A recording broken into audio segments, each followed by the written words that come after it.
చాలా రోజుల నుంచి హిట్ కోసం వెయిట్ చేస్తున్న విజయ్ దేవరకొండ గారు అయితే ఈరోజు కింగ్డమ్ మూవీతో మన జర్నీ మూవీ ఫేమ్ అయినటువంటి గౌతమ్ తిన్నసూరితో జతకట్టి మన ముందుకైతే రావడం జరిగింది. ఈసారైనా మంచి సబ్జెక్ట్ లైన్ తో వచ్చినప్పటికీ హిట్ కొట్టాడా లేదా అనేది మనం పూర్తి రివ్యూలు అయితే తెలుసుకుందాం.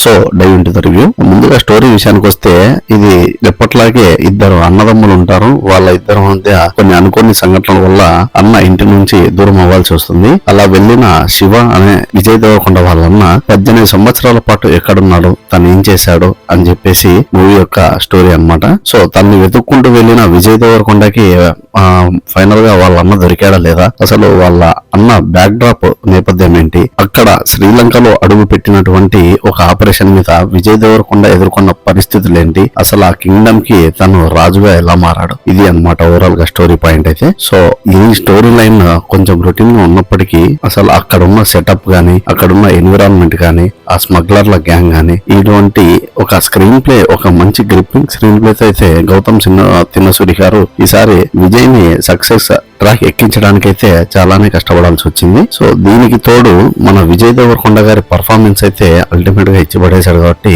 సినిమా ఒక మోస్తారుగా ఓకే అనిపిస్తుంది భయ్య. సో దీంట్లో పాజిటివ్ అంశాలు ఏంటంటే ముఖ్యంగా విజయ్ దేవరకొండ యాక్టింగ్ మరియు విలన్ గా చేసినటువంటి మలయాళం నటుడైనటువంటి వెంకటేష్, ఆయన గారు అయితే స్క్రీన్ ప్రెజెన్స్ అయితే చాలా అంటే చాలా బాగుంది. ఇంకా మరో పాజిటివ్ విషయం ఏంటంటే విజయ్ దేవరకొండకి అన్నగా నటించినటువంటి సత్యదేవ్ గారి యాక్టింగ్ కూడా సినిమాకి చాలా ప్లస్ అయింది భయ్య. హీరోయిన్ రోల్ అంతగా ఏం ఇంపాక్ట్ లేదనమాట. ముఖ్యంగా పాటలు లేకపోవడం వల్ల సినిమా ఎక్కడ డివేట్ కాకుండా స్ట్రైట్ పాయింట్ తో కథలోకి ఎంటర్ అయిపోయి ఫస్ట్ హాఫ్ మనల్ని చాలానే బాగా మెప్పిస్తుంది. బట్ నెగిటివ్ విషయం ఏంటంటే చివరి 13 మినిట్స్ అక్కడ గూస్ బంప్స్ వచ్చే సీన్స్ ఉన్నప్పటికీ కొంచెం స్టోరీతో డివేట్ అయ్యి కొంచెం డిస్కనెక్ట్ కావాల్సి వచ్చింది అనమాట. అది ఎందుకనేది మీరు సినిమా చూసే తెలుసుకోవాల్సి వస్తుంది. ఫోర్స్డ్ గా సెకండ్ పార్ట్ ఉంది అని చెప్పడం ఇక్కడ ఒక మైనస్ అయిందనమాట. అయినప్పటికీ స్క్రీన్ ప్లే తో తర్వాత ఎమోషనల్ జర్నీ చేయించడంలో మన గౌతమ్ తిన్నసూరి గారు దాదాపుగా సక్సెస్ అయ్యారని చెప్పొచ్చు. అలాగే విజయ్ దేవరకొండ గారి కెరీర్ లో సూరి క్యారెక్టర్ అయితే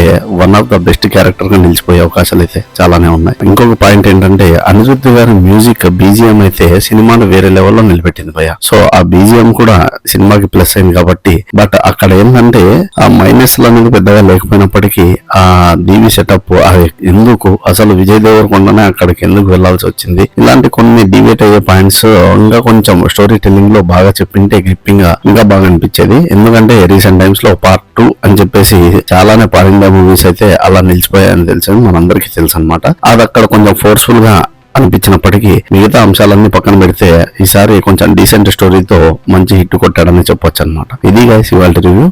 నా రివ్యూ కనుక నచ్చినట్టయితే ఖచ్చితంగా నా ఛానల్ ని సబ్స్క్రైబ్ చేసుకోండి.